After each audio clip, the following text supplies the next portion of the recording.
mari kita bincangkan soalan bahasa Melayu klasik yang diberikan oleh cikgu tadi? Tak naklah, saya tak dapat memahami bahasa klasik kerana ianya format baru dalam KSSM. Cara pembelajarannya juga kurang difahami kerana bagi saya ia adalah susah. Saya pun tidak berminat dengan bahasa klasik. Bagi saya, bahasa klasik kurang menarik dan agak membosankan. Saya sebagai seorang guru juga menghadapi masalah dalam mengajar bahasa klasik. Di samping itu, saya kurang mahir dalam teknik penukaran bahasa klasik kepada bahasa standard kerana saya tiada pengalaman mengajar bahasa klasik ini. Oleh itu, sukar untuk saya mengajar murid-murid format baru ini. Apakah yang boleh saya lakukan?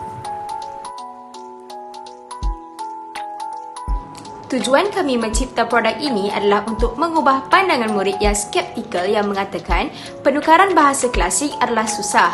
Dalam pada itu juga, kami ingin membantu murid mengenali dan menguasai kemahiran penukaran bahasa klasik kepada bahasa moden. Di samping itu, produk ini dicipta untuk membantu para guru untuk mencapai objektif pengajaran bahasa klasik yang telah ditetapkan Kementerian Pendidikan Malaysia.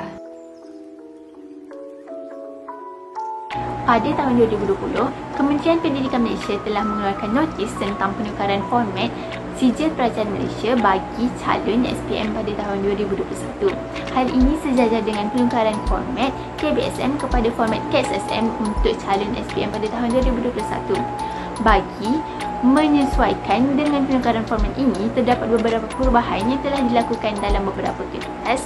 Contohnya kertas bahasa Melayu kertas 1, iaitu terdapat penambahan atau penyerapan soalan penukaran bahasa klasik kepada bahasa standard. Soalan ini menawarkan 6 markah dan ramai murid yang menganggap soalan ini susah, sulit dan juga rumit untuk dilakukan. Hal ini demikian kerana ramai murid yang tidak mengemali penukaran bahasa klasik. Oleh hal demikian, kami telah menyediakan solusi ini untuk para murid meminati penukaran bahasa klasik kepada bahasa standard dan mendapat markah penuh. Kami mendapati bahawa terdapat ramai calon SPM yang tidak mendapat markah penuh dalam soalan penukaran bahasa klasik ke bahasa Melayu standard. Berikut merupakan graf dapatan markah 6 orang murid sebelum menggunakan produk nukilan bidara. Seperti yang dipaparkan, hanya seorang sahaja daripada 6 orang murid tersebut yang berjaya mendapat markah penuh dalam soalan penukaran teks bahasa klasik ke bahasa Melayu standard. Manakala 5 orang pelajar lagi mendapat markah tidak melebihi 2 markah sahaja.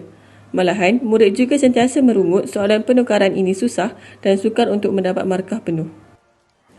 Yang kedua, pelaksanaan. Oleh demikian, 6 orang pelajar tersebut telah mengambil keputusan untuk melayari laman sesawang nukilan bidara bagi mendapatkan markah yang lebih baik pada peperiksaan yang akan datang dalam soalan penukaran teks bahasa klasik ke bahasa Melayu standard. Yang ketiga, pemantauan. Seterusnya, kami mendapatkan maklumat terbaru mengenai perubahan markah 6 orang murid tersebut setelah menggunakan produk nukilan bidara sama ada menaik atau menurun.